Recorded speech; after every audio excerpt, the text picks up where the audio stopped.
আর এবার যে খবরের দিকে নজর রাখতে হচ্ছে, জুনিয়র ডাক্তারদের এবার কাজে ফেরার বার্তা দিলেন অভিষেক বন্দ্যোপাধ্যায়।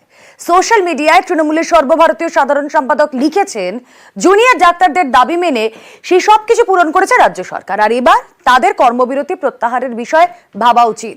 এক্স হ্যান্ডেলে এই পোস্টে সিবিআই কেও খোঁচা দিতে ছাড়েননি অভিষেক বন্দ্যোপাধ্যায়। আরজি করের প্রতিবাদ, টানা কর্মবিরতিতে জুনিয়র ডাক্তাররা। ইতিমধ্যে তাদের সিংহভাগ দাবি মেনে নিয়েছে রাজ্য সরকার। পুলিশ ও স্বাস্থ্য বিভাগের শীর্ষ স্তরে একাধিক রদবদল করা হয়েছে, তারপরেও আন্দোলনে অনড় জুনিয়র ডাক্তাররা।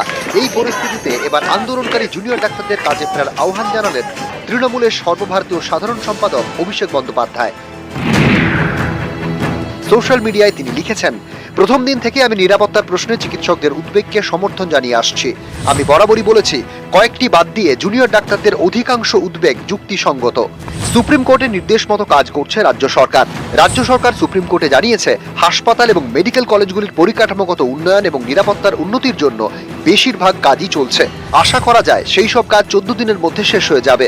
এছাড়া আন্দোলনকারীদের দাবিকে সম্মান জানিয়ে কলকাতা পুলিশ এবং স্বাস্থ্য দপ্তরের একাধিক শীর্ষ কর্তাকে বদলি করেছে রাজ্য সরকার, ঠিক যেমন ঘোষণা করেছিলেন মুখ্যমন্ত্রী। এরপর সদিচ্ছা দেখিয়ে জুনিয়র ডাক্তারদের কর্মবিরতি তুলে কাজে ফেরার কথা ভাবা উচিত। জনগণের পাশে দাঁড়াতে রাজ্য সরকারের সঙ্গে যৌথভাবে কাজ করা উচিত, যাতে টাস্ক ফোর্সের উদ্যোগগুলিকে দ্রুত কার্যকর করা যায়। আরজি করে ধর্ষণ খুনের মামলায় তদন্ত করছে সিবিআই। এদিনের পোস্টে সেই সিবিআইকে খোঁচা দিয়েছেন অভিষেক বন্দ্যোপাধ্যায়। লিখেছেন, কোনো অপরাধী যাতে রেহাই না পায় সেটা নিশ্চিত করা সিবিআই এর দায়বদ্ধতা। দ্রুত শাস্তির ব্যবস্থা করতে হবে। সিবিআই এর রেকর্ডই তাদের হয়ে কথা বলে। গত 10 বছরে সিবিআই একটি মামলারও তদন্ত শেষ করতে পারেনি। Justice delayed is justice denied. News 18 Bangla.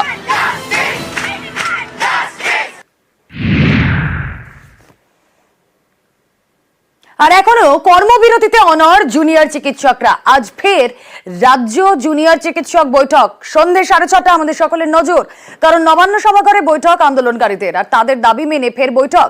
সকালেই মুখ্য সচিবকে মেল জুনিয়র চিকিৎসকদের। সন্ধ্যে বৈঠকের কথা জানিয়ে পাল্টা ইমেল।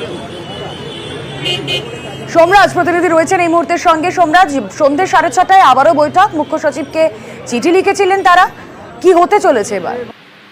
হ্যাঁ দেখো, সন্ধ্যে 6:30 থেকে যে বৈঠক হবে সেখানে মূলত সরকারি হাসপাতালগুলি নিয়ে যে টাস্কফোর্স গঠন হয়েছে সেই টাস্কফোর্সের সদস্যরা আজকে মিলিত হবেন এবং জুনিয়র চিকিৎসকদের তরফে যে দাবিগুলি রয়েছে সেই দাবিগুলো নিয়ে আলোচনা করতেই এই বৈঠক করা হবে। জুনিয়র চিকিৎসকদের তরফে ইমেল এসেছিল, সেই ইমেলের উত্তরেই রাজ্যের মুখ্য সচিব জানিয়েছেন সন্ধ্যে 6:30 থেকে তারা বৈঠকে আগ্রহী। 30 জনের প্রতিনিধি দল নিয়ে তারা যাতে আসেন। জুনিয়র চিকিৎসকদের তরফে বলা হয়েছে মূলত হাসপাতালগুলির সুরক্ষা ব্যবস্থা নিয়ে তাদের তরফে কিছু দাবি দেওয়া রাখা হবে। তুমি জানো যে কয়েকদিন আগে মুখ্যমন্ত্রীর বাড়িতে যে বৈঠক হয়েছিল সেখানে হাসপাতালগুলির সুরক্ষা ব্যবস্থা নিয়ে কি কি পদক্ষেপ নেওয়া হয়েছে তা নিয়ে বিস্তারিতভাবে তথ্য তুলে ধরা হয়েছিল। কিন্তু তারপরেও জুনিয়র চিকিৎসকদের তরফে দাবি করা হচ্ছে যে এই সংক্রান্ত কিছু ব্যাখ্যা তারা চান এবং তারা টাস্ক ফোর্সের সদস্যদের সঙ্গে মিলিত হতে চান। সেই মোতাবেক আজকে সন্ধ্যে 6:30 তাদেরকে সময় দেওয়া হয়েছে। ইতিমধ্যে নবান্নের তরফে যাবতীয় প্রস্তুতিও করে রাখা হয়েছে বৈঠকের জন্য।